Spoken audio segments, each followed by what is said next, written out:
Salut à tous. Salut. Content de vous retrouver pour cette nouvelle vidéo cette semaine. On est de retour, on profite un petit peu du beau temps parce qu'il a fait un petit peu froid ces derniers jours. On est avec l'outil que je vous ai parlé la semaine dernière. On va rembobiner tout ça, mais bref, je vous explique tout ça après le jingle, c'est parti.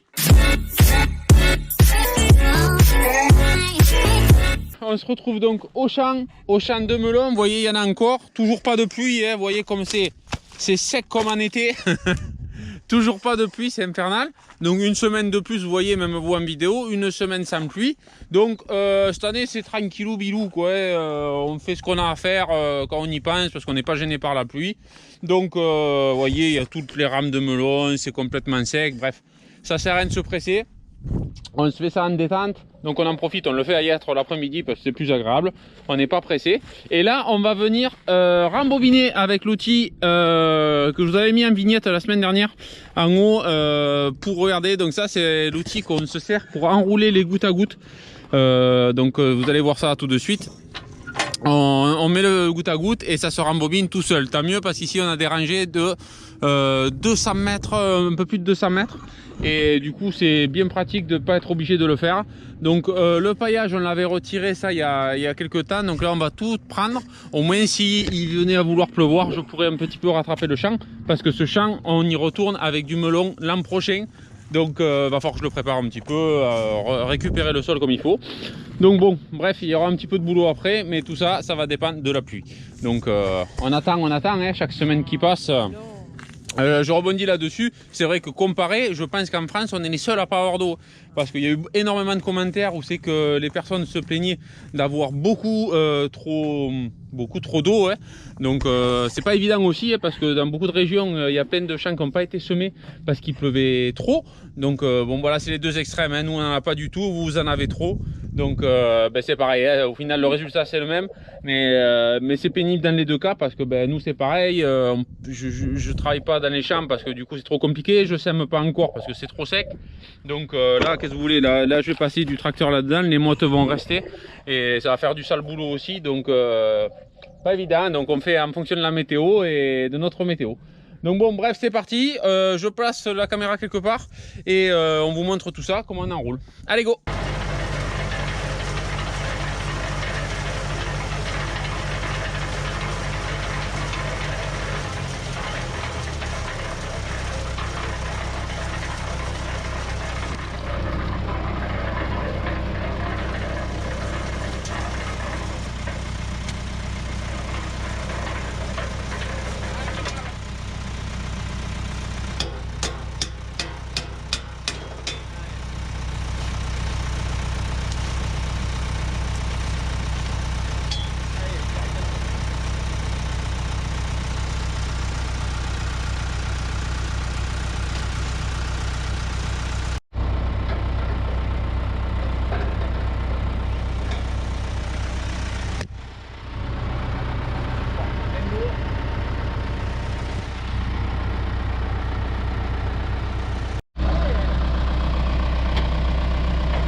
Tire, non?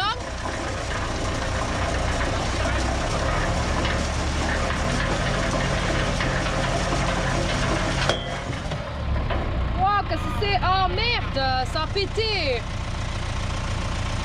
C'est la casse! Putain! C'est la casse en live! Ça c'est la faute de toi! Bon, nous avons affaire encore. C'est l'année, hein? C'est l'année de la. Ça fait deux ou trois ans qu'on s'en sert. Et c'est la tuile, quoi. Bon. On va se débrouiller ça? Eh bien, on va essayer de faire avec 3. On va voir si ça va. Bon, là, c'est normal. Hein, c'est normal. C'est normal. On a cassé parce que là, il y a 200 mètres. Et c'est vrai que vous voyez, les tuyaux, ils sont vachement tirés et ça fait de la force. Et comme on est obligé de mettre les tuyaux un peu loin pour que ça accroche et qu'on poire, ben, ça fait un peu un porte-à-faux et ça a dû péter à la soudure. C'est pas grave, on l'enlève et on va essayer avec 3. C'est bon. 3. Après on peut faire avec 2, mais après c'est mort. Allez, ça repart. c'est la deuxième casse.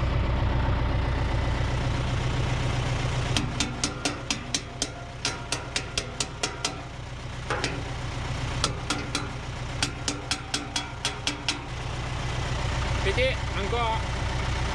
Même le tube il s'est arraché s'il te plaît. Bon, ben, il nous en reste plus que deux. Hein? Il nous en reste plus que deux. Ben, comme il pleut pas, on fera du bricolage. Ouais. Et tout part, hein. Bon là après je pourrais monter le système aussi, hein, pour faire un truc de force de l'autre côté, là, décolle le mec là. Et au moins ça peut plus se resserrer. Parce que là le problème c'est que ça fait Ça comme force, ça. ça mord. Et là si on mettrait une... Et ils commencent pas à se casser les autres là? Non, ils ont l'air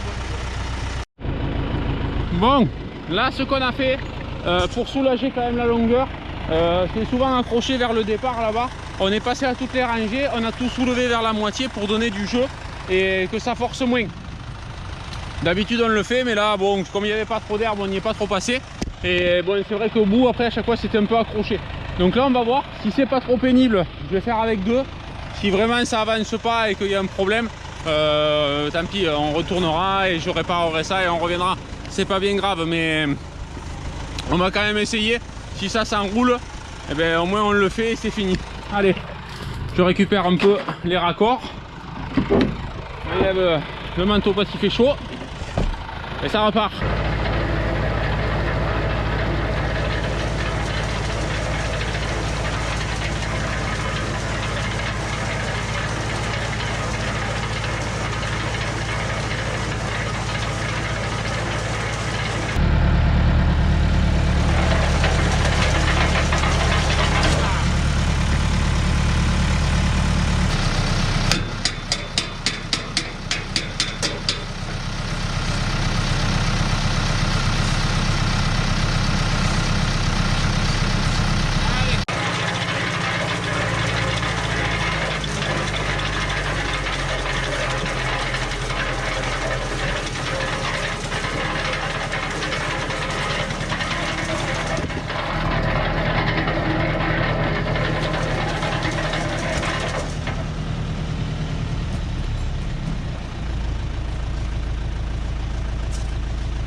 Il décale. Allez, Mélodie aux commandes. Moi je vais amener pareil les fagots qu'on a fait à côté. Donc là on est presque au bout du champ. Il nous en reste que 3. Ça se fait plutôt bien, hein. Franchement c'est nickel. Attendez, je prends celle-là aussi. Aïette.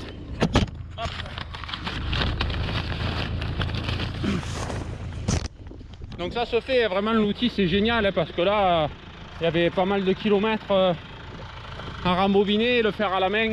Ceux qui le font, vous savez très bien ce que c'est. Hop, moi j'aurais pu rapprocher le camion, mais comme après on doit ramasser les boules, voilà. Donc vous voyez, ça prend presque moins de place que d'origine. Tout rembobiné, c'est nickel. Donc voilà, ça se fait plutôt agréable, hein. On n'a pas besoin de forcer, vous voyez, on est presque propre. Presque propre. On n'a pas besoin de se salir, vous voyez, les mains c'est nickel. Moi je le tiens avec le bout de, avec l'outil, ça m'évite à force que les goûteurs se passent mal aux mains. Donc je passe le goutte à goutte là dedans et ça me sert de guide. En plus de ça, ça pousse l'eau et le goutte à goutte arrive complètement vide en bout de rangée. Allez, c'est parti, je vous mets au bord. On fera un timelapse pour cette partie.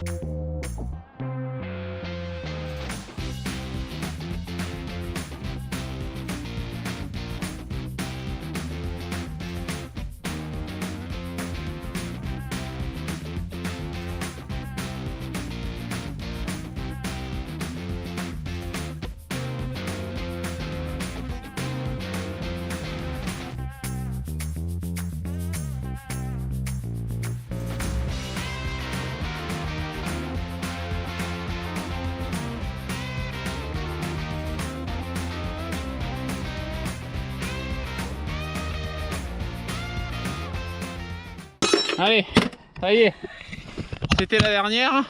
Bon, ça s'est bien passé, on n'a pas eu de casse supplémentaire. Mais bon, c'est au début, on a dû faire trop forcer. Et pour un peu qu'ils avaient été forcés les 2 dernières années, ça a continué de prolonger. Mais c'est pas grave. J'ai vu que ceux-là aussi, vous voyez, ils avaient été soudés que sur les parties extérieures. L'intérieur et au niveau du vis, c'était pas soudé. Donc ça aussi, forcément, au niveau du truc, ça fait une faiblesse de plus. Mais bon, ça pourrait se renforcer avec des espèces de goussets. Je verrai bien comment j'arrange ça. C'est pas bien grave. On a pu finir. Bon, après, il reste tout le champ de légumes, mais ça me laissera le temps. Là, il n'y a rien de compliqué à réparer. Donc là, on prend la voiture, on récupère toutes les boules qu'on a. Et pour ce champ de melon, ce sera fini pour cette année. Ça fait bien plaisir, début décembre. Allez, on remballe tout ça et on se retrouve plus tard. Allez, on est le lendemain, on est rentré et là du coup j'en profite pour vous montrer un petit peu. Je suis en train de réparer les pattes qui ont cassé hier. Donc là vous voyez ce que j'ai fait, j'ai repris donc forcément les soudures, j'ai soudé les 4 côtés parce qu'à l'intérieur vous vous rappelez là c'était pas soudé, et là j'ai soudé en plus un petit renfort qui évitera que ça va avec un fer plat. Donc là je l'ai pas fait de ce côté, vous voyez, avant c'était comme ça.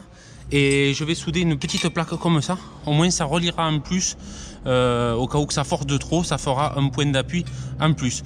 Donc je ressoude ça, et je nettoie tout, je passe un coup de baume, et quand c'est fini je vous remonte tout ça. Allez, allez.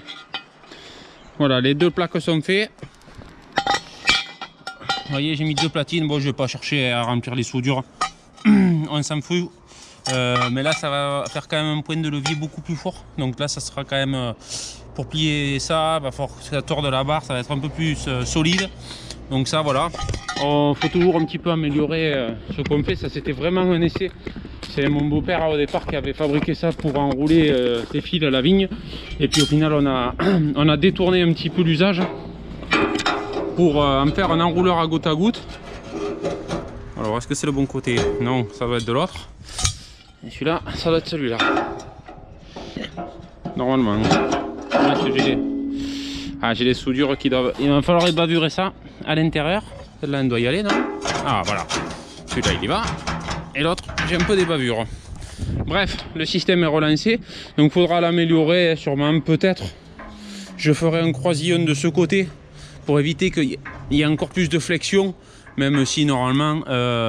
c'est censé être assez solide comme ça, hein. Ça marche très bien depuis 2-3 ans, ça fonctionne. Mais là bon, avec la rangée de 200 mètres on a vraiment un petit peu exagéré, et c'est un petit peu plus long. Donc moi ce que je vais faire, bon je finis de bricoler ça, c'est fini. Il nous restera le champ de légumes à faire un petit peu,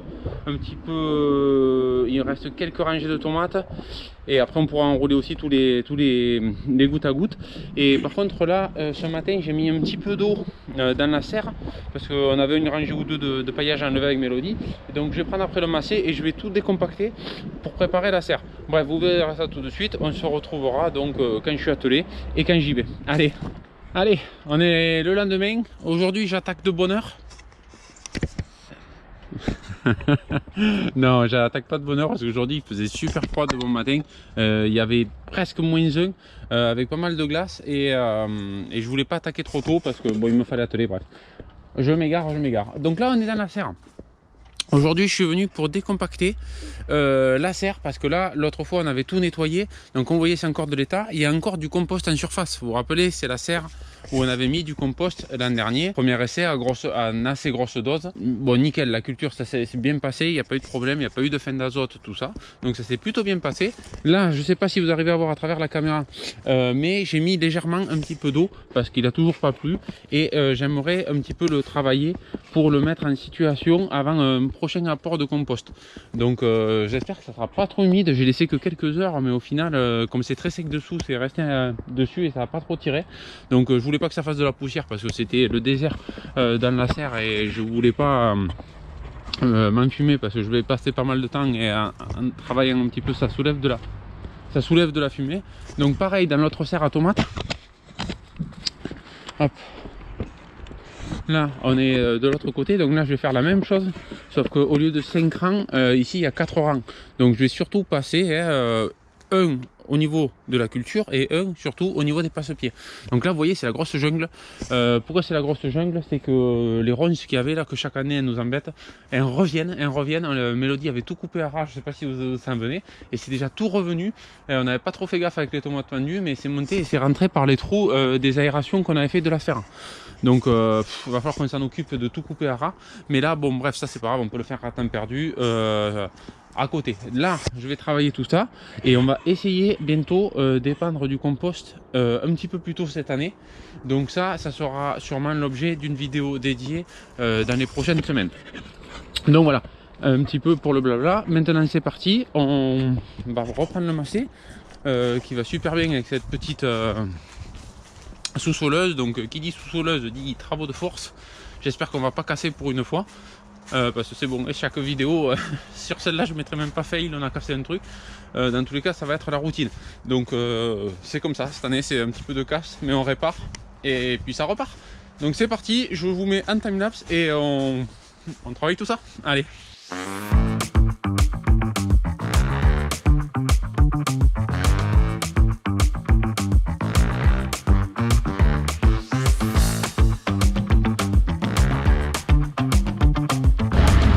Ok, j'ai compris, vous voyez là, c'est ça? Ok, c'est normal parce que je vais d'une serre à l'autre et du coup ça fait trop loin. Donc je vous mets avec moi et je vous mets un accéléré intégrable derrière.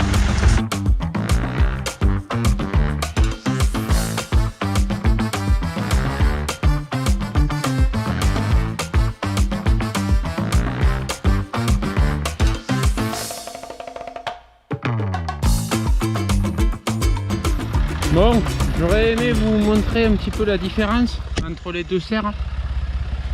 Donc là, celle qui a eu un apport de compost. Donc vous voyez un petit peu la terre quand même. À peu près la couleur aussi. La couleur, bon la texture c'est pas évident parce que c'est humide. Hein. Là on a quand même une terre qui est restée assez sombre, hein, assez foncée. Et à côté on va aller voir l'autre quand même. C'est quand même un peu flagrant.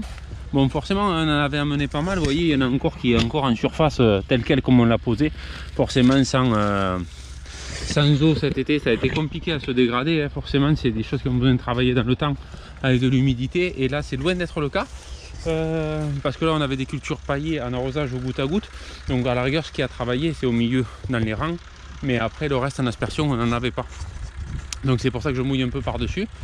Et à côté, bon ici c'est une très bonne serre, hein, aussi c'est une serre qui est amendée depuis une dizaine d'années, donc on y est, mais on n'est pas pareil. Ici c'est une terre beaucoup plus, elle est bonne parce qu'il y avait une différence de sol aussi entre les deux, mais vous voyez un petit peu aussi les passages de décompacteur au niveau des passages, ça fait quand même son boulot, hein. Là forcément on écrase un peu la partie d'avant, mais vous voyez quand même, là on est carrément sur le rang, donc là quand même il y avait un tassement comme ça, vous voyez, au niveau carrément du passage.